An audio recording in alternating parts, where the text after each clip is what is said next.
السلام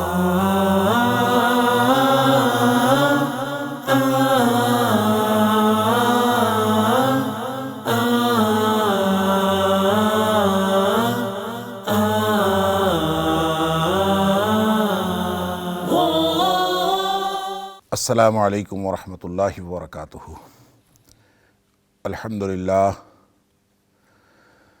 الحمدللہ وکفا وسلام علی عبادہ الذین اصطفیٰ۔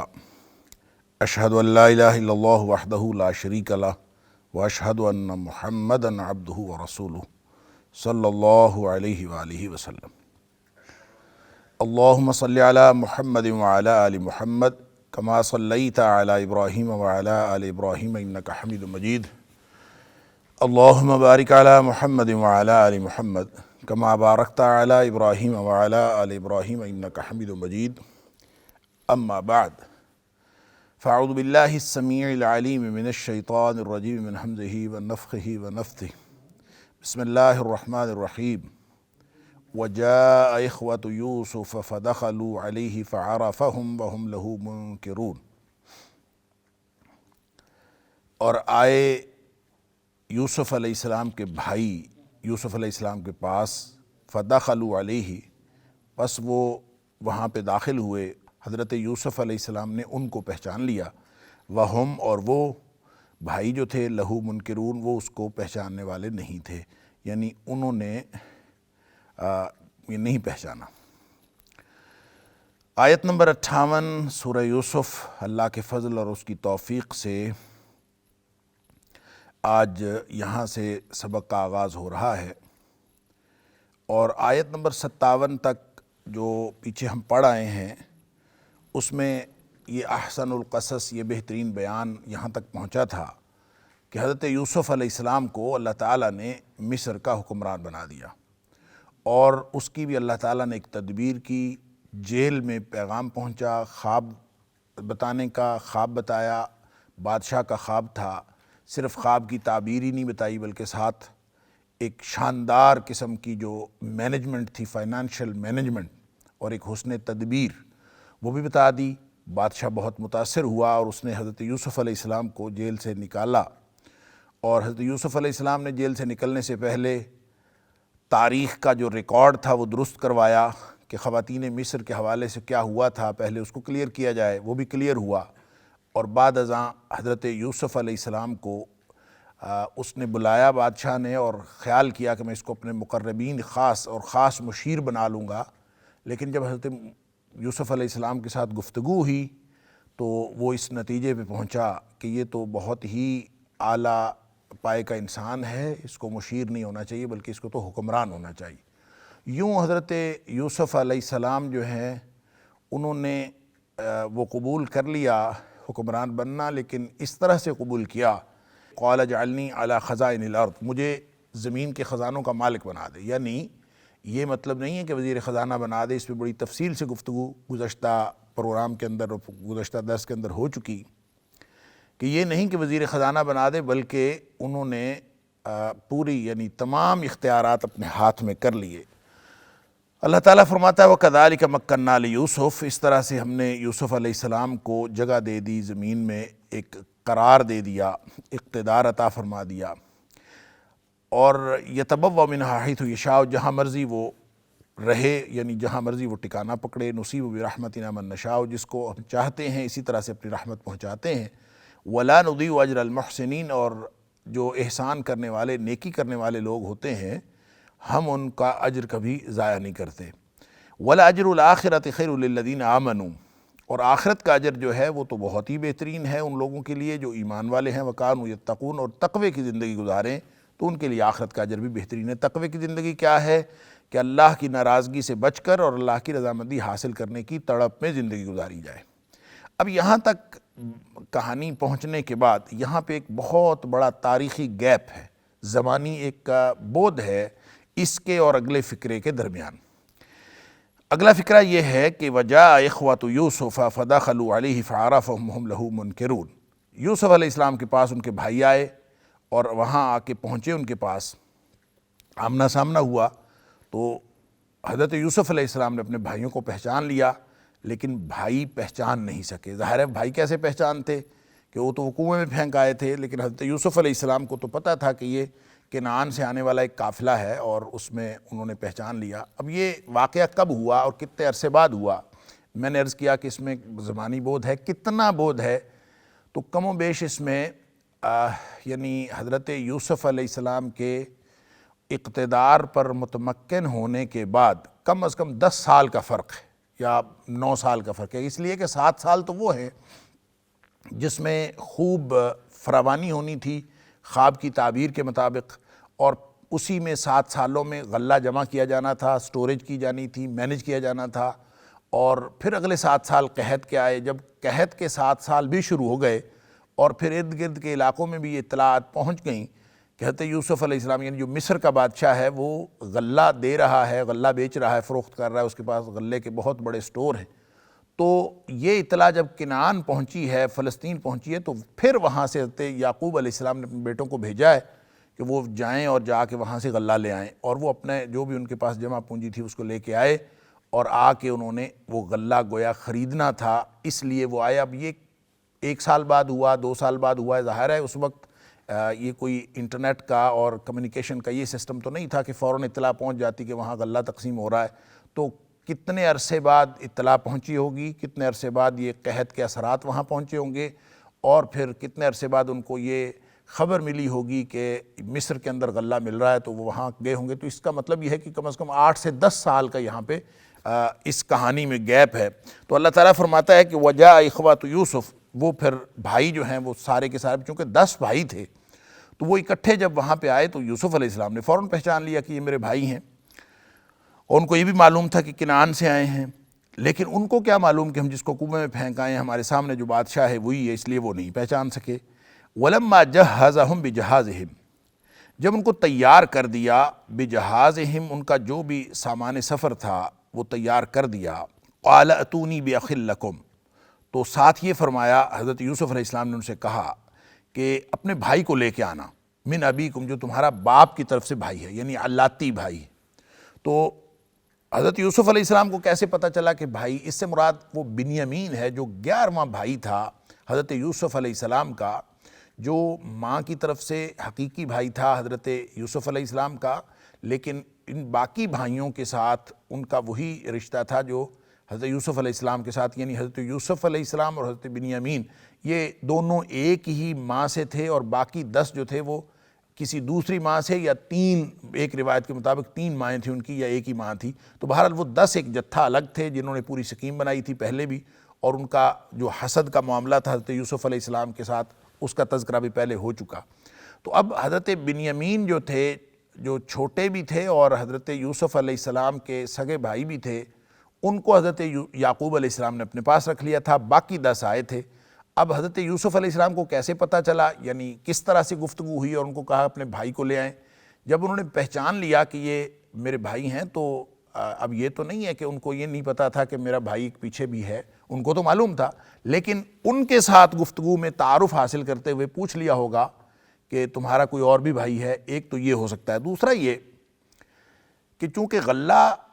پر ہیڈ ملتا تھا، ایک ایک فرد کو ملتا تھا کہ ایک فرد کے لیے اتنے حصے کا غلہ ملے گا، تو ہو سکتا ہے کہ انہوں نے جب غلہ لینے کے لیے اپنے افراد خانہ کی تعداد بتائی ہوگی تو اس میں بھی ذکر آ گیا ہوگا کہ ہمارا بھائی بھی ہے۔ بہرحال تو حضرت یوسف علیہ السلام نے جاتے ہوئے ان سے کہا کہ ایک بات ہے کہ تم نے جب دوبارہ آنا ہے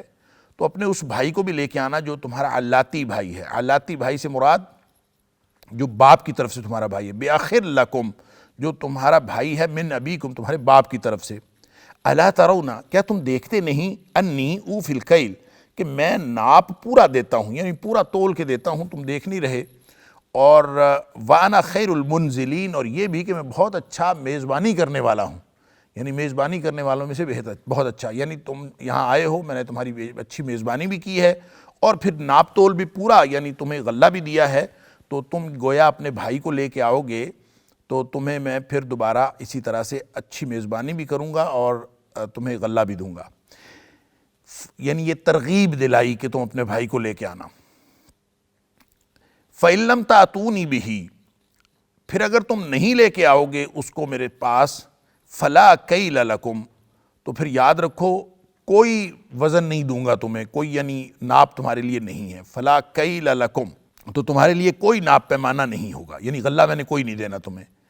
عندی میرے پاس تمہارے پاس کچھ بھی نہیں ہے، ولا تقربون اور نہ ہی تم میرے قریب پھٹکنا، یعنی ساتھ ترغیب دلائی اور ساتھ ترہیب کر دی اور دھمکی بھی لگا دی،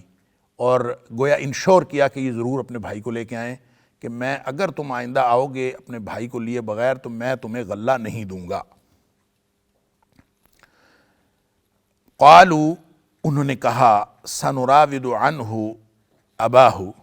کہ ہم جو ہیں وہ اپنے والد صاحب سے مطالبہ کریں گے اور پوری کوشش کریں، وَإِنَّا لَفَاعِلُونَ، اور ہم پوری کوشش کریں گے اپنے والد کو آمادہ کرنے کی کوشش کریں گے، وَإِنَّا لَفَاعِلُونَ، اور اپنی طرف سے اس کو کر گزریں گے، یعنی ہم پوری اپنی کوشش کریں گے، ایفرٹ پٹ کریں گے۔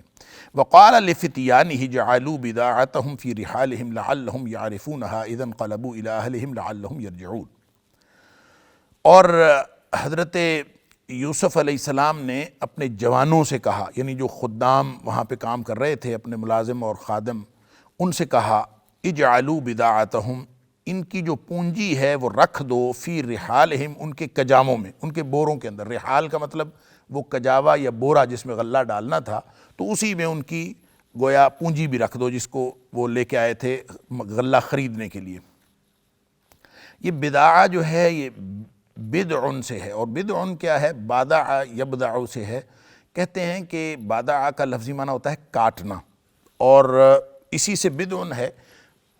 کوئی حصہ کچھ کاٹ لیا جائے، اس سے الگ کر لیا جائے تو اس کو بدعن کہتے ہیں۔ اسی لیے عدد کے اعتبار سے تھوڑا حصہ، یعنی مین حصے سے، بڑے حصے سے تھوڑا حصہ الگ کر لیا جائے تو اس کو بدعن کہتے ہیں۔ اسی لیے عدد کے اعتبار سے 3 سے 9 تک کا جو عدد ہے اس کو بدعن کہا جاتا ہے کہ یہ کچھ حصہ ہے، تو وہ 9 تک، اس سے زیادہ نہیں ہوتا۔ اور اسی طرح جب اس کو کسی سامان میں سے کسی کو بدعن کہا جائے تو اس سے مراد وہ حصہ ہوتا ہے، اہل لغت نے لکھا ہے، ما یتاجر بہ، ایسا حصہ مال کا جس کے ذریعے سے تجارت کی جائے، جس کو یعنی آگے خرید و فروخت کے لیے استعمال کیا جائے، اس کو بدعن، اور اسی سے یہ بدعہ ہے کہ یعنی بدعن سے بدعہ، بدعہ وہ مال جس سے تجارت کی جائے۔ تو گویا وہ جو کچھ بھی لائے تھے اپنا جمع پونجی، وہ واپس کر دی، اس لیے واپس کر دی کہ ان کے بوروں کے اندر رکھ دیں، ان کے کجاووں کے اندر، لعلہم یعرفونہا، تاکہ وہ اس کو پہچان لیں، اذا انقلبوا الی اہلہم، جب وہ واپس لوٹیں اپنے گھر والوں کی طرف، لعلہم یرجعون، اور تاکہ وہ دوبارہ آنے کے قابل ہوں، دوبارہ یہاں آ جائیں، دوبارہ لوٹیں، یعنی اس لیے رکھ دی کہ ایسا نہ ہو کہ کہیں دوبارہ آنے کے لیے یا اور غلہ خریدنے کے لیے ان کے پاس وہ پونجی ہی نہ ہو، اور وہ دوبارہ آنے کی وہ ہمت ہی نہ کریں، تو پونجی ان کے پاس موجود ہو، مال تجارت موجود ہو کہ ہم اس سے غلہ خرید کے لائیں گے، اور اس لیے لعلہم یرجعون، یہ پوری ایک سبیل کی کہ یہ واپسی ان کی انشور ہو جائے، یعنی ترغیب بھی دلائی، ترہیب بھی کی، یعنی دھمکی بھی لگائی۔ پہلے تو ترغیب دلائی کہ دیکھو میں پورا غلہ دیتا ہوں اور میں تمہاری اچھی میزبانی کرتا ہوں، اس لیے تم ضرور آنا، پھر ساتھ دھمکی لگائی کہ اگر تم اپنے بھائی کو نہیں لے کے آؤ گے تو پھر میں نے تمہیں نہیں دینا، کچھ بھی نہیں دینا، میرے پاس سے کچھ نہیں ملے گا۔ اور تیسری چیز یہ کی کہ ان کا جو سامان تجارت تھا یا جو نقدی تھی جس سے وہ انہوں نے خریدنا تھا، وہ واپس ان کے کجاموں میں رکھ دی کہ تاکہ ان کے پاس نقدی دوبارہ آنے کے لیے موجود ہو۔ یہ ساری گویا تینوں سٹیپس جو تھے وہ انشور کرنے کے لیے تھے کہ یہ لازماً واپس آئیں اور بھائی کو بھی لے کے آئیں، اور ان کو کہہ دیا تھا کہ بھائی کو نہیں لے کے آئیں گے تو پھر تمہیں کچھ نہیں ملے گا۔ فلما رجعوا الی ابیہم، جب وہ سارے بھائی لوٹے واپس اپنے والد صاحب کے پاس، یعنی یعقوب علیہ السلام کے پاس، قالوا، تو جاتے ہی کہا، یا ابانا، اے ہمارے ابا جی، منع منا الکیل، ہم سے جو پیمانہ ہے یعنی غلہ ہے وہ منع کر دیا گیا ہے، روک دیا گیا ہے۔ فارسل معنا، پس تو بھیجو ہمارے ساتھ، اخانا، ہمارے بھائی کو، نقتل، ہم پورا وزن لائیں گے، پورا پیمانہ لائیں گے، یعنی پورے پیمانے کا غلہ لائیں گے، وَإِنَّا لَهُ لَحَافِظُونَ، اور بے شک ہم اس کی حفاظت بھی یقیناً کرنے والے ہیں۔ یعنی جاتے ہی باقی گفتگو سے پہلے انہوں نے یہ پیغام دے دیا کہ آئندہ کے لیے ہمارے اوپر غلہ جو ہے وہ روک لیا گیا ہے جب تک ہم اپنے بھائی کو ساتھ نہ لے کے جائیں، اور بھائی کو ساتھ لے کے جائیں گے تو پھر غلہ بھی پورا ملے گا۔ اور ایک بات ہم یقین دلاتے ہیں، وَإِنَّا، اور بے شک ہم، لہو، اس کے لیے، اپنے بھائی کے لیے لحافظون یقیناً حفاظت کرنے والے ہیں۔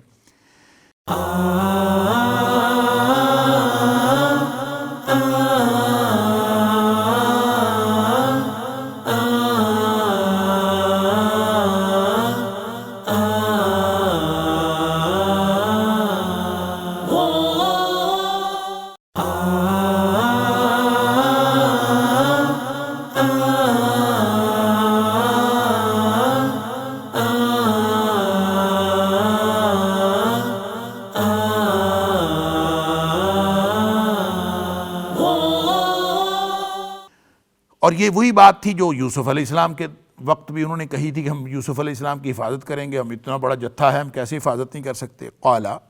تو یعقوب علیہ السلام نے پھر وہی بات یاد آ گئی اور انہوں نے کہا هل آمنکم علیہ الا کما امنتکم علی اخیہ من قبل۔ اللہ اکبر، کیا میں تمہارا اسی طرح اعتبار کروں کہ جس طرح میں نے تمہارے اوپر اعتبار کیا تھا اس کے بھائی کے حوالے سے من قبل، اس سے پہلے، یعنی جس طرح کا وہ بھروسہ میں کر بیٹھا ہوں تمہارے اوپر، اسی طرح کا بھروسہ کروں، پھر تمہارے اوپر اعتبار کروں، تمہاری بات کا اعتبار کروں۔ اللہ اکبر۔ فاللہ خیر حافظا، پس اللہ ہی بہترین حفاظت کرنے والا ہے۔ یعنی تم جو کہہ رہے ہو انا لہ لحافظون کہ ہم اس کی حفاظت کریں گے، یہ تمہاری بات ایسے خام خیالی ہے، نہ تم نے پہلے یوسف علیہ السلام کی حفاظت کی اور نہ ہی تم اب بنیامین کی حفاظت کر سکتے ہو۔ فاللہ خیر حافظا، اللہ ہی بہترین حفاظت کرنے والا ہے، وَهُوَ، اور وہی ارحم الراحمین، سب سے زیادہ رحم کرنے والا ہے رحم کرنے والوں میں سے، یعنی وہی اصل میں رحم کرنے والا ہے۔ اب گویا حضرت یعقوب علیہ السلام نے آمادگی ظاہر کر دی، یہ ان کا جو قول ہے، ان کا یہ جو فرمان ہے کہ فاللہ خیر حافظا، کہ اللہ ہی بہترین حفاظت کرنے والا ہے اور وہی سب سے زیادہ رحم کرنے والا ہے، اس کے اندر آمادگی کا ایک پہلو موجود تھا، ورنہ جو پچھلا فقرہ ہے اس میں تو بالکل انہوں نے پوری شدت سے ان کے مطالبے کو غلط قرار دے دیا کہ کیا میں اسی طرح سے اعتبار کروں جس طرح سے میں نے یوسف علیہ السلام کے بارے میں تم سے اس سے پہلے اعتبار تمہارے اوپر کیا تھا۔ لیکن ساتھ یہ جو فاللہ خیر حافظا، پس اللہ ہی بہترین حفاظت کرنے والا ہے، تم حفاظت نہیں کر سکتے اور وہی رحم کرنے والا ہے، تو اس میں آمادگی تھی۔ وَلَمَّا فَتَحُوا مَتَاعَهُمْ، پھر جب انہوں نے اپنا سامان کھولا، وَجَدُوا، تو انہوں نے پایا، بِضَاعَتَهُمْ، کہ ان کی جو پونجی تھی، ان کی جو نقدی تھی، رُدَّتْ إِلَيْهِمْ، وہ ان کی طرف واپس لوٹا دی گئی ہے۔ یعنی پھر ان کو پتہ چلا جب انہوں نے کجاوے کھول لے، اپنا غلہ کھولا، سامان کھولا، تو اس میں ان کی نقدی بھی موجود تھی، بڑے خوش ہوئے۔ قالوا یا ابانا، انہوں نے کہا اے والد صاحب، اے ابا جی، ما نبغی، ہم اور کیا چاہتے ہیں؟ سبحان اللہ، کیا چاہتے ہیں ہم؟ یہی تو ہم چاہتے تھے، اس سے زیادہ اچھا اور کیا معاملہ ہو سکتا ہے کہ ہماری پونجی نقدی بھی واپس آ گئی اور دوسرا یہ کہ ہمیں غلہ بھی پورا ملا۔ ہذہ بضاعتنا ردت الینا، یہ ہماری نقدی، ہماری پونجی ردت الینا، یہ ہماری طرف واپس کر دی گئی ہے۔ وَنَمِيرُ أَهْلَنَا، اور ہم جب دوبارہ جائیں گے تو ہم اپنے اہل و عیال کے لیے سامان بھی لائیں گے اور سامان لائیں گے۔ وَنَحْفَظُ أَخَانَا، اور ہم اپنے بھائی کی حفاظت بھی کریں گے۔ وَنَزْدَادُ كَيْلَ بَعِيرٍ، اور ایک اونٹ کا غلہ ہم زیادہ لائیں گے۔ وَنَزْدَادُ، ہم زیادہ لیں گے، كَيْلَ بَعِيرٍ، ایک اونٹ کے برابر وزن، یعنی ایک اونٹ کے وزن کے برابر غلہ، جتنا ایک اونٹ پر لادا جاتا ہے، تو اس کا مطلب یہ ہے کہ ایک اونٹ کا غلہ پر ہیڈ دیا جاتا ہوگا، تو اب ظاہر ہے ایک بھائی اور جائے گا تو ایک اونٹ کا غلہ اور ملے گا۔ ذَلِكَ كَيْلٌ يَسِيرٌ، یہ تو بڑا ہی آسان پیمانہ ہے، بڑا ہی آسان گویا یہ ہماری ڈیل ہے، بہت آسان ہے کہ اس سے ہمیں اور کیا چاہیے، اس سے آسان سودا اور کیا ہو سکتا ہے۔ تو یہ یسیر کے دو معنی ہو سکتے ہیں۔ یسیر کا لفظی معنی تو ہے آسان، اس میں بعض مفسرین نے اس کو اس طرح سے بھی دیکھا ہے کہ غلہ وہ جتنا بھی لے کے آئے تھے وہ ان کے خاندانی ضروریات پوری کرنے کے لیے کافی نہیں تھا، لہٰذا اب جو وہ کہہ رہے ہیں کہ ہماری یہ نقدی بھی ہمارے پاس ہے، یہ پونجی بھی ہمارے پاس ہے، اور ہم اس سے جا کے دوبارہ غلہ لائیں گے، نمیر اہلنا، اپنے گھر والوں کے لیے سازہ و سامان لائیں گے۔ مارا یہ امیروں کے بہت سارے معنی ہوتے ہیں، اس میں سے ایک معنی یہ ہوتا ہے کہ اپنے گھر والوں کے لیے کھانے پینے کی چیزیں اکٹھی کرنا، یعنی ان کے لیے گروسری لے کے آنا، کوئی کھانے پینے کی چیزیں، کچن کا سامان اکٹھا کرنا۔ تو ہم گھر والوں کا، یعنی کہنے کا ان کا مطلب یہ تھا کہ اگر ہم غلہ اور لائیں گے، دوبارہ جائیں گے، یہ پونجی واپس آنے کا مطلب یہ ہے کہ اب ہمیں غلہ اتنی مقدار میں مل جائے گا کہ اب ہماری ساری ضروریات پوری ہو جائیں گی۔ نمیرو اہلنا، ہم گھر والوں کے لیے پورا کھانے کا بندوبست بھی کر لیں گے، نحفظ اخانا، بھائی کی حفاظت بھی ہم کریں گے، ونزداد کیل بعیر، اور ایک اونٹ کا غلہ بھی ہمیں اور مل جائے گا، یوں ساری ضروریات پوری ہو جائیں گی۔ وذالک کیل یسیر، یعنی اس کا ایک پہلو تو یہ ہے کہ یہ سارا ہی یہ پیمانہ بہت آسان ہے، ہمیں کتنا اچھا یعنی سستا مل گیا۔ دوسرا اس کا مطلب یہ ہے کہ یہ جو ابھی تک ہم پہلی دفعہ جو لے کے آئے ہیں، ذالک کیل یسیر، یہ تھوڑا ہے، یسیر سے مراد یہ کم ہے، ہم جب دوبارہ جائیں گے تو پھر ہمیں پورا آئے گا۔ تو یہ دونوں معنی اس کے ہو سکتے ہیں، لفظی معنی اس کا یسیر ہی ہے، دونوں پہلو اس کے اندر موجود ہیں۔ قال، اب حضرت یعقوب علیہ السلام جو ہیں وہ اب چونکہ پہلے آمادگی کا اظہار تو کیا تھا، لیکن اب انہوں نے ایک شرط رکھ دی۔ اب ضرورت تو تھی گھر میں غلے کی، ایک دفعہ غلہ لانے سے وہ ساری ضروریات زندگی پوری نہیں ہو رہی تھیں، اور دوبارہ غلے کے لیے بھیجنا بھی ضروری تھا، ادھر سے پابندی لگی تھی کہ بھائی کو نہ لائے تو تمہیں غلہ نہیں ملنا۔ اب اس ساری مجبوری کو دیکھ کر اب حضرت یعقوب علیہ السلام ان پر اعتبار بھی کرنا نہیں چاہ رہے تھے، کیونکہ ایک دفعہ پہلے ان پر اعتبار کیا جا چکا تھا، اور آپ نے حوالہ بھی دے دیا کہ میں اسی طرح اعتبار کروں جس طرح پہلے یوسف علیہ السلام کے بارے میں اعتبار کر چکا ہوں تمہارا، اور پھر تم کیا حفاظت کرو گے، اللہ ہی حفاظت کرنے والا ہے۔ اور ویسے بھی ایک عام آدمی کے لیے بھی نبی پاک صلی اللہ علیہ وسلم کا فرمان ہے کہ لا یلدغ المؤمن من جحر واحد مرتین، کہ ایک آدمی جو ہے وہ ایک سوراخ سے دو دفعہ نہیں ڈسا جاتا، مومن جو ہے وہ ایک سوراخ سے دو دفعہ نہیں ڈسا جاتا۔ کیا مطلب؟ جب کہیں ایک دفعہ ایک ہی طرح کا نقصان ہو جاتا ہے تو دوبارہ مومن کی فراست اس بات کا کبھی بھی رسک نہیں لیتی کہ وہ دوبارہ اسی طرح کا پھر نقصان اٹھائے۔ تو ایک نقصان حضرت یعقوب علیہ السلام اٹھا چکے تھے ان پر اعتبار کر کے، اب ظاہرت دوبارہ ان کے اوپر اعتبار کرے تو اس پر وہ بالکل تیار نہیں ہو کہ میں تمہاری کسی بات پر اعتبار نہیں کرتا۔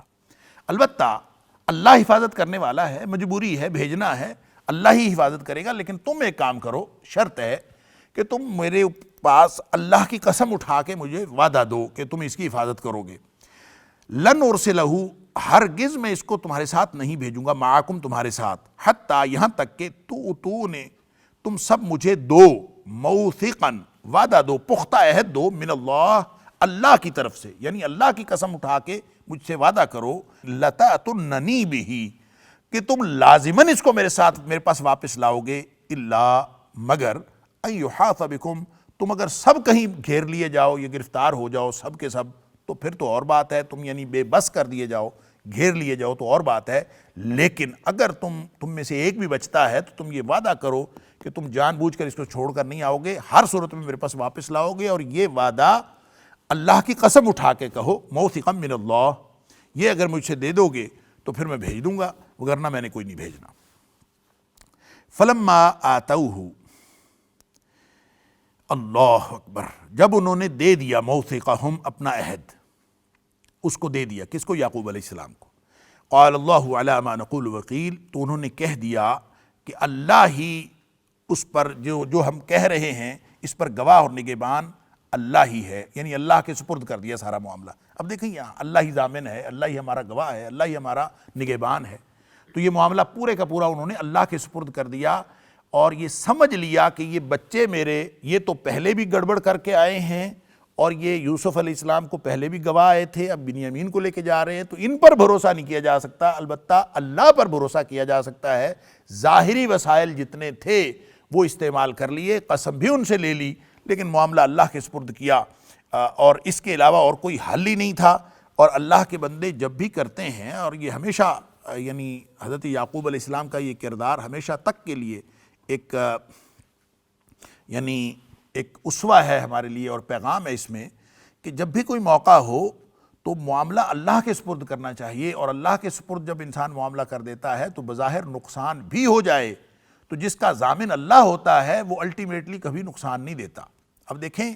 اس کو آپ یوں سمجھ لیجئے کہ جب انسان کوئی بھی تدبیر اختیار کرتا ہے تو تدبیر اختیار کرتے وقت یا کوئی بھی دنیاوی اسباب اختیار کرتے وقت، یا وہ شورٹی، وہ گارنٹی جو انسان دنیاوی اعتبار سے لیتا ہے کسی بھی چیز کے، یا وہ مادی اسباب و وسائل جو اس کے ارد گرد ہوتے ہیں، ان کے اوپر جب انسان پورا بھروسہ کر رہا ہوتا ہے تو اس میں خطرے اور خدشے کا امکان کبھی ختم نہیں ہوتا۔ یعنی آپ بھروسہ کرتے ہیں اسباب کے اوپر، آپ گاڑی پہ بیٹھ جاتے ہیں، آپ کو پتہ ہے کہ ایک بس ڈرائیور جو ہے وہ گاڑی چلا رہا ہے، آپ اس بس میں بیٹھ جاتے ہیں، آپ کو معلوم ہے کہ اس کے اندر ایک انجن ہے، آپ کو معلوم ہے کہ اس کے اندر پٹرول چلتا ہے، آپ کو پتہ ہے کہ اس کے اندر پہیے لگے ہوئے ہیں، انجن سے پہیے گھومتے ہیں، یہ سفر ہوگا، آپ اس وجہ سے اس پورے سسٹم پر اعتبار کر کے اس میں سوار ہو جاتے ہیں کہ آپ اپنی منزل مقصود پہ پہنچ جائیں گے۔ لیکن اس سارے اعتبار کرتے وقت بھی ایکسیڈنٹ کا خطرہ اور راستے میں روک لیے جانے کا خطرہ یا کسی بھی طرح کی کوئی منفی نتیجہ نکلنے کا جو خطرہ ہے وہ کبھی ختم نہیں ہوتا۔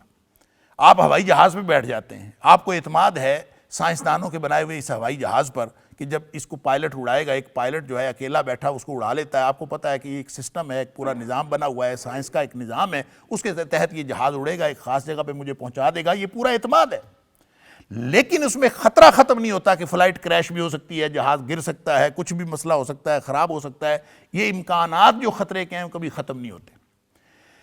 اور اسی طرح آپ بحری جہاز کے اندر سواری کرتے ہیں، آپ کو یہ معلوم ہے کہ اس کے اندر ایک خاص اصول کے تحت کشتی بنائی گئی ہے اور یہ کبھی ڈوبتی نہیں ہے اور اس کو لے کے جو ہے وہ ایک جگہ سے دوسری جگہ پہنچا جا سکتا ہے، آپ ہزاروں ٹن جو ہے وہ سامان اس میں لاد دیتے ہیں، لیکن اس کے ڈوب جانے کا خطرہ کبھی ختم نہیں ہوتا، یعنی نقصان کے امکانات کبھی ختم نہیں ہوتے۔ اور جب آپ اللہ کے سپرد کرتے ہیں معاملہ، اللہ اکبر، اسباب استعمال کرتے ہوئے، جب آپ بھروسہ اور توکل اور اسباب پر نہیں کرتے، آپ اللہ پر کرتے ہیں، اللہ ما نقول وکیل، اللہ جو ہے جو ہم کچھ کہہ رہے ہیں اس پر کارساز، نگہبان، گواہ اللہ ہے، اور میں اللہ کے سپرد کرتا ہوں۔ جب آپ اللہ کے سپرد کرتے ہیں تو اس میں نقصان کا امکان ختم ہو جاتا ہے۔ یہ ہے فرق مادی اسباب کے اوپر بھروسہ کرنے کا اور اللہ پر توکل کرنے کا۔ تو جب انسان مادی اسباب سے بالکل مایوس ہو جائے کہ یہ جو جہاز اڑتا ہے یا بحری جہاز چلتا ہے پانی کے اندر یا کوئی بھی چیز جو چلتی ہے، یہ اصل میں اس کو اللہ چلاتا ہے، یہ اس کے اندر اپنی کوئی حیثیت نہیں ہے، جب تک یہ بھروسہ اور یہ توکل اللہ کے بارے میں یہ موجود نہ ہو تب تک انسان اس نقصان کے امکان اور نقصان کے خدشے سے انسان محفوظ نہیں رہ سکتا۔ اور جب اللہ کے سپرد کر دیا تو پھر معاملہ خیر کا خیر ہو گیا۔ جب معاملہ اللہ کے سپرد ہو گیا تو پھر بظاہر نقصان بھی ہوگا تو وہ الٹیمیٹلی فائدے کا باعث ہوگا۔ جو اللہ تعالیٰ نے معاملہ ہی ایسا رکھا ہے، تو حدیث میں آتا ہے نا کہ نبی کریم صلی اللہ علیہ وسلم نے فرمایا عجبا لامر المومن، مومن کا معاملہ بڑا عجیب ہے۔ اللہ اکبر، مومن جو اللہ پر اعتماد کرتا ہے اس کا معاملہ بڑا عجیب ہے، کیا عجیب معاملہ ہے۔ فرمایا ان امرہ کلہ خیر، اس کا ہر معاملہ ہی خیر ہے، اس کے ہر معاملے میں بھلائی، کیونکہ اس نے اللہ پر بھروسہ کیا، نقصان کا امکان ختم ہو گیا، ان امرہ کلہ خیر۔ لہٰذا اب اس کے حالات کا اتار چڑھاؤ، تندرستی، تنگ دستی، پریشانی، تکلیف، جو مرضی ہو، جتنا مرضی مد و جزر ہو، ان امرہ کلہ خیر، جس نے اللہ پر بھروسہ کر لیا ہے اس کا ہر معاملہ ہی بہترین ہے، اس کے اندر بھلائی ہی بھلائی۔ پھر نبی پاک صلی اللہ علیہ وسلم نے ایک بات اور فرمائی، فرمایا وَلَيْسَ ذَاكَ لِأَحَدٍ إِلَّا الْمُؤْمِنِ، یہ معاملہ سوائے مومن کے اور کسی کے ساتھ نہیں ہے۔ جو اللہ پر بھروسہ کرتا ہے اس کے ساتھ یہ معاملہ ہے، باقی تو پھر نقصان کے امکانات کبھی ختم ہی نہیں ہوتے۔ آپ دنیا میں بھروسہ کریں، آپ بڑے سے بڑے وسائل کے مالک ہوں، آپ دنیا کے امیر ترین فرد ہوں، آپ سب کچھ رکھتے ہوں، نقصان کا امکان ختم نہیں ہوتا۔ یہ اس وقت ختم ہوتا ہے جب انسان اللہ پر بھروسہ کرے، اور جب اللہ پر بھروسہ کر دیا تو پھر اللہ کے فضل سے خیر ہی خیر ہے، بظاہر نقصان بھی ہوا تو اس کے اندر خیر ہے۔ پھر نبی پاک صلی اللہ علیہ وسلم فرمایا اذا اصابتہ سراء شکر، جب اس کو کوئی خوشحالی پہنچتی ہے یہ شکر کرتا ہے، فکان خیر اللہ، تو پھر وہ اس کے لیے بہتر، اس کے لیے وہ بھلائی کا معاملہ بن جاتا ہے۔ اسی طرح فرمایا کہ جب اس کو اذا اصابتہ ضراء، جب اس کو کوئی تنگ دستی اور تکلیف پہنچتی ہے، صبر، تو پھر وہ صبر کرتا ہے، فکان خیر اللہ، اس طرح سے وہ بھی اس کے لیے خیر بن جاتا ہے۔ تو اللہ تعالیٰ نے مومن کا معاملہ تو خیر کا خیر رکھا ہے، لیکن وہ کب ہوتا ہے؟ جب انسان اپنا ہر معاملہ اللہ کے سپرد کر دے، چاہے اسباب و وسائل موجود ہوں تو بھی اللہ کے سپرد کرے، اور اسباب و وسائل نہ ہوں تو بھی اللہ کے سپرد کر دے۔ اسباب کو اختیار کرنا،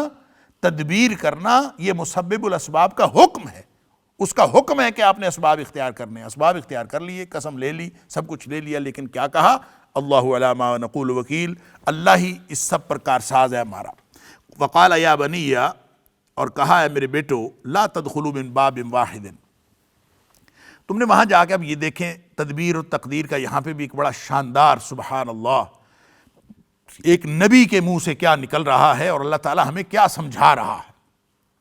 یہ پورا فلسفہ تدبیر اور تقدیر کا یہاں سمجھایا گیا. فرمایا قال وقال، اور حضرت یعقوب علیہ السلام نے کہا یا بنی، اے میرے بیٹو، لا تدخلوا من باب واحد، دیکھو ایک دروازے سے داخل نہ ہونا. لا تدخلوا، نہ داخل ہونا. جب سارے جا رہے تھے 11 بھائی اکٹھے نوجوان ماشاءاللہ، اور وہ جا رہے تھے تو ان سے باپ کہہ رہا ہے کہ ایک دروازے سے داخل نہ ہونا. وادخلوا من ابواب متفرقہ، بلکہ الگ الگ دروازوں سے داخل ہونا. وما اغنی عنکم من اللہ من شیء، اللہ اکبر، اور میں نہیں ہٹا سکتا کسی چیز کو تم سے جو اللہ کی طرف سے آنی ہے.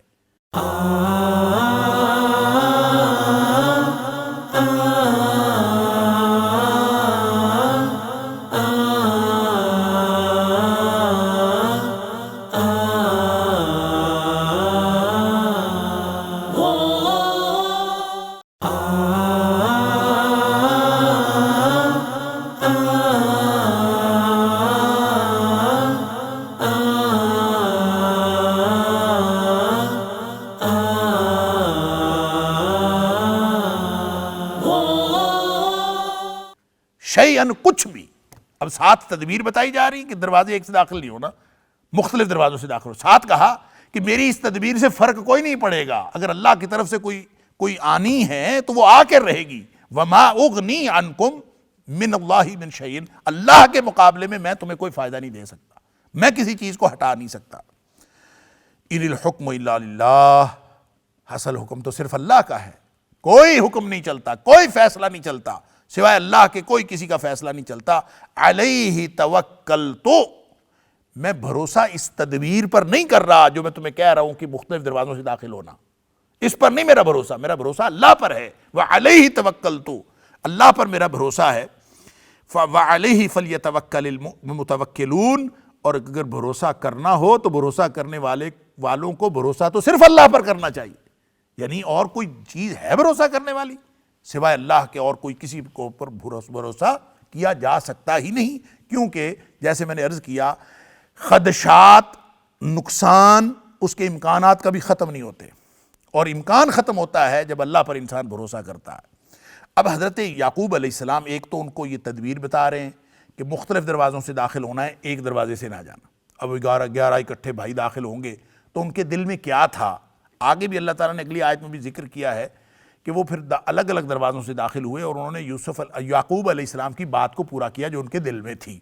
دل میں کیا بات تھی اس کا ذکر کسی حدیث میں بھی نہیں ہے، اور اللہ نے قرآن میں بھی کوئی ذکر نہیں کیا. کسی صحیح حدیث میں اس بات کا ذکر نہیں ہے کہ یعقوب علیہ السلام کے دل میں کیا بات تھی. البتہ ابن عباس رضی اللہ تعالیٰ عنہ نے ایک بات فرمائی ہے، اور بعض دیگر صحابہ نے اور بعض آثار میں اور مفسرین نے لکھا ہے، اور اکثر مفسرین نے یہی لکھا ہے کہ ان کی دل میں بات یہ تھی کہ 11 بیٹے ایک دروازے سے جائیں گے تو کہیں ان کو نظر بد نہ لگ جائے. تو نظر بد سے حفاظت کے لیے انہوں نے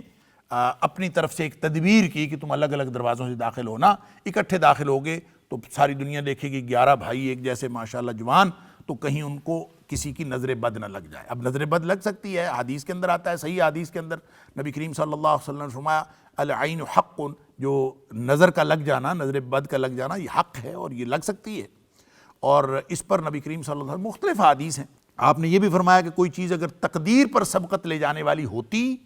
تو پھر نظر بد جو ہے تقدیر پر بھی سبقت لے جا سکتی تھی. پھر نبی پاک صلی اللہ علیہ وسلم کا یہ بھی فرمان ہے کہ یہ نظر بد اتنی بری چیز ہے کہ جو کسی آدمی کو قبر میں پہنچا سکتی ہے اور کسی اونٹ کو ہنڈیا میں پہنچا سکتی ہے. اس لیے آپ نے فرمایا کہ جب بھی آپ کسی کو دیکھو تو بارک اللہ کہا کرو، ماشاء اللہ کہا کرو. ماشاء اللہ لا قوت الا باللہ قرآن سے ثابت ہے، سورہ کاف کے اندر آیا ہے کہ کسی چیز کو دیکھو ماشاء اللہ لا قوت الا باللہ. تو یہ نظر بد سے محفوظ رکھنے کے لیے ہے. بارک اللہ کہنا اللہ تمہیں برکت دے، اور ماشاء اللہ کہنا کہ اللہ نے جو چاہا وہ عطا کیا. تو ہر چیز تو اللہ کی طرف سے ہے. لہٰذا نظر بد سے بچنے کے لیے یہ، اور اس کے علاج بھی حدیث کے اندر موجود ہیں. نبی کریم صلی اللہ علیہ وسلم نے کچھ دعائیں سکھائی ہیں نظر بد سے بچنے کے لیے. معوذتین جو آخری 2 صورتیں ہیں وہ پڑھی جانی چاہیے نظر بد سے بچنے کے لیے. اور اعیدکم بکلمات اللہ التامات من شر ما خلق، حضرت حسن اور حضرت حسین رضی اللہ تعالیٰ عنہما، ان دونوں کو دم کرتے تھے نبی پاک صلی اللہ علیہ وسلم اس دعا سے، تو یہ بھی نظر بد سے بچنے کا۔ اسی طرح ایک اور بھی حدیث کے اندر نظر بد سے بچنے کا علاج ہے کہ جس کی نظر لگی ہو اس سے وضو کروایا جائے یا غسل کروایا جائے، اور اس کے غسل کا یا وضو کا پانی جس شخص کو نظر لگی ہے اس کے گردن پر اور اس کی پشت پر ڈالا جائے، تو اس سے بھی نظر بد ختم ہو جاتی ہے۔ ان ساری باتیں اس بات کا ثبوت ہے کہ نظر بد لگ جاتی ہے، اور اس سے ہی حضرت ابن عباس رضی اللہ تعالیٰ عنہ اور دیگر مفسرین نے یہ نتیجہ نکالا ہے کہ حضرت یعقوب علیہ السلام کے دل میں جو بات تھی وہ یہ تھی کہ 11 بچوں کو ایک جیسے جوانوں کو اکٹھا دیکھ کر کسی کی نظر نہ لگ جائے۔ اور نظر لگنے کے لیے ضروری نہیں ہے کہ کوئی رقیب ہو، کوئی حاسد ہو اور حسد کی وجہ سے نظر لگتی ہے، نہیں، اپنی نظر بھی لگ جاتی ہے، کسی قریبی کی نظر بھی لگ جاتی ہے۔ اسی لیے نبی پاک صلی اللہ علیہ وسلم فرمایا بارک اللہ کہنا چاہیے، ماشاء اللہ کہنا چاہیے۔ اور ایک شخص جس کو دوسرے کی نظر لگی تھی صرف اس لیے کہ اس نے اس کو نہاتے ہوئے دیکھا تھا، اس کے جسم کی تعریف کی کہ کیا جسم ہے، تو وہ فوراً بے ہوش ہو کے گر پڑا، تو اس کو نبی پاک صلی اللہ علیہ وسلم کے پاس لایا گیا۔ آپ نے جب حالات پوچھے تو پتہ چلا کہ فلاں آدمی پاس سے گزرا تھا، اس نے یہ کہا تھا، آپ نے اس کو بلا لیا، تو آپ نے اس سے یہی کہا تھا کہ تو نے اس کو دیکھ کر ماشاءاللہ کیوں نہیں کہا، تو نے یہ کیوں نہیں کہا ماشاءاللہ لا قوت الا باللہ۔ اس کا مطلب یہ کہ اگر تو تعریف کرنے کے ساتھ یہ کہہ دیتا تو نظر بد سے بچا جا سکتا تھا۔ اب حضرت ابن عباس رضی اللہ تعالیٰ عنہ کا اور مفسرین کا خیال یہ ہے کہ یہی وہ بات تھی جو حضرت یعقوب علیہ السلام کے دل میں تھی، لہٰذا انہوں نے کہا کہ الگ الگ دروازوں سے جانا۔ لیکن اگر وہ صرف یہ کہہ دیتے کہ بچوں الگ الگ دروازوں سے جانا، تو پھر ہماری سمجھ میں یہ تدبیر اور تقدیر کا تعلق نہیں آنا تھا، پھر ہماری سمجھ میں یہ نہیں آنا تھا کہ یہ تدبیر کس طرح سے کام کرتی ہے۔ تو تدبیر تھی نا کہ مختلف دروازوں سے جانا، ایک دروازے سے نہ جانا۔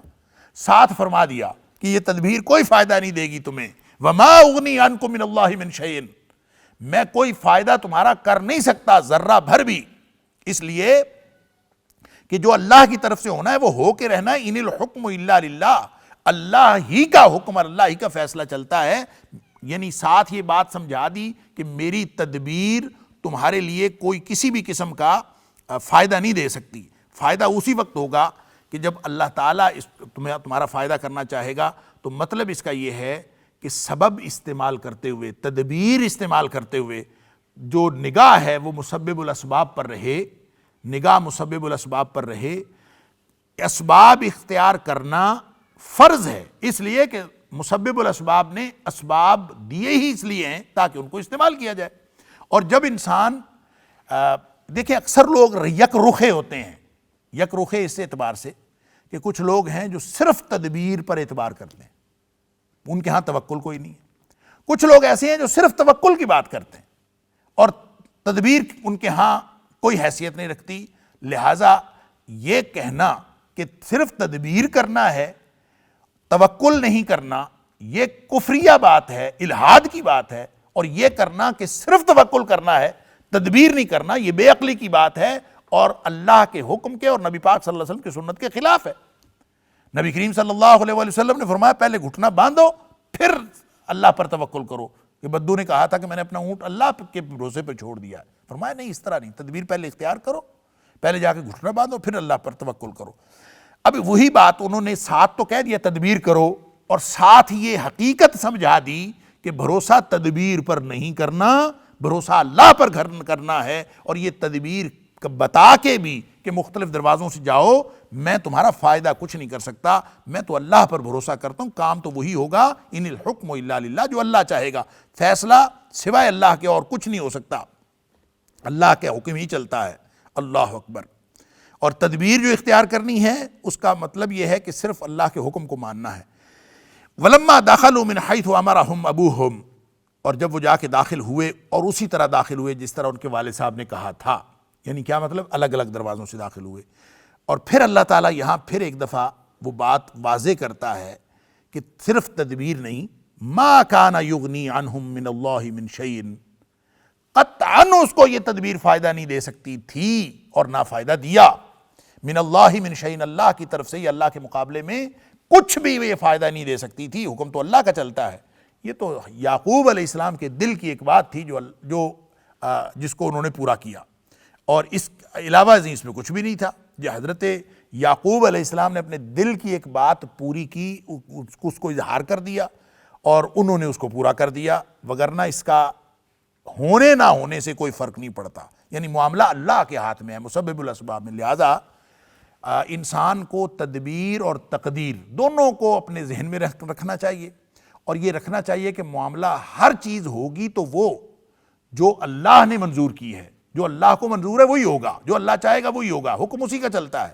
اسی نے حکم دیا ہے کہ سبب اختیار کرنے ہیں۔ لہٰذا جو بھی تدبیر جس بھی دور کی ہو، بہترین تدبیر اختیار کرنا یہ مسبب الاسباب کے احکام میں سے ہے۔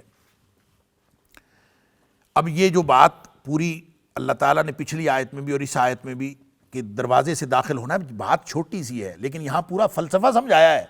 پوری تقدیر اور تدبیر کا تعلق سمجھایا ہے کہ دیکھو وَإِنَّهُ لَذُو عِلْمٍ لِمَا عَلَّمْنَاهُ وَلَكِنَّ أَكْثَرَ النَّاسِ لَا يَعْلَمُونَ۔ یہ یعقوب علیہ السلام نے جو اپنے دل کی بات کہہ دی تھی تدبیر کرنے کے لیے، ان کو بھی معلوم تھا کہ میں کوئی فائدہ نہیں کر سکتا، اور بعد میں اللہ تعالیٰ فرمایا کہ جب وہ داخل بھی ہوئے تو اسی طرح داخل ہوئے جو یعقوب علیہ السلام نے کہا تھا، اور یعقوب علیہ السلام نے تو ایک بات کا اظہار کیا تھا، اور وَإِنَّهُ لَذُو عِلْمٍ لِمَا عَلَّمْنَاهُ، حضرت یعقوب علیہ السلام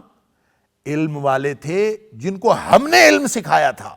یعنی ہم نے ان کو تعلیم دی تھی۔ اس کا مطلب یہ ہوا کہ جس کو اللہ تعلیم دیتا ہے اس کو تدبیر اور توکل کے درمیان بیلنس قائم کرنا اس کو آتا ہے، وہ تدبیر اور توکل دونوں کو ساتھ لے کے چلتا ہے۔ جن لوگوں کو اللہ نے علم نہیں دیا وہ یا تو تدبیر کی طرف ہو جاتے ہیں، اور یا پھر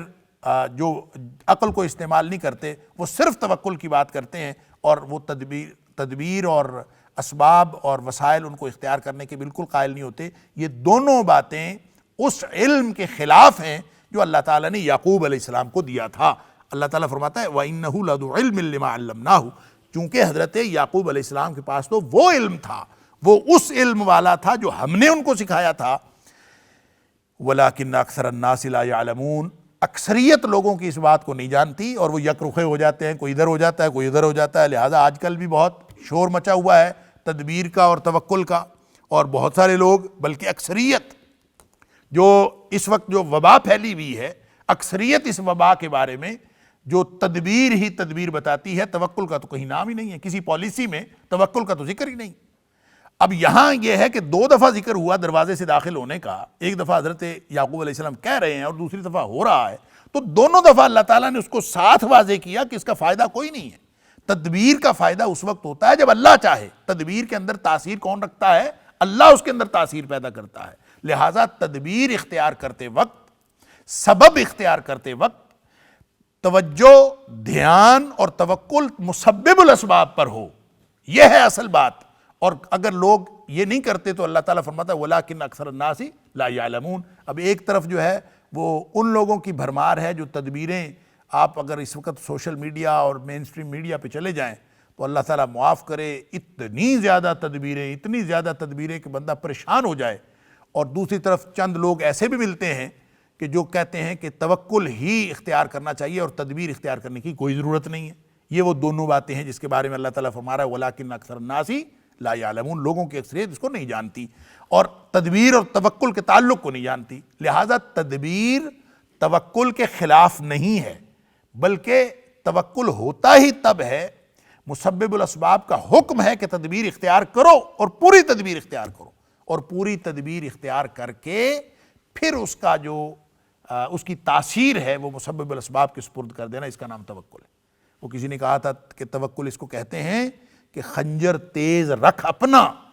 پھر اس خنجر کی تیزی کو مقدر کے حوالے کر، کہ ایسا نہیں ہے کہ آپ خنجر تیز نہ کریں، کچھ بھی نہ کریں، آپ کہیں کہ نہیں جناب یہ چھڑی سے بھی کٹ جائے گا کسی چیز، نہیں،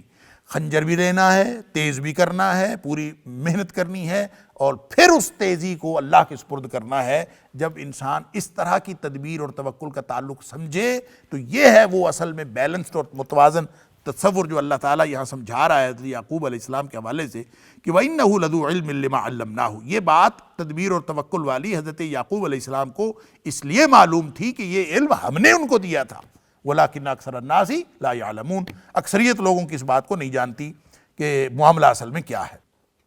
وَلَمَّا دَخَلُوا عَلَى يُوسُفَ آوَى إِلَيْهِ، آ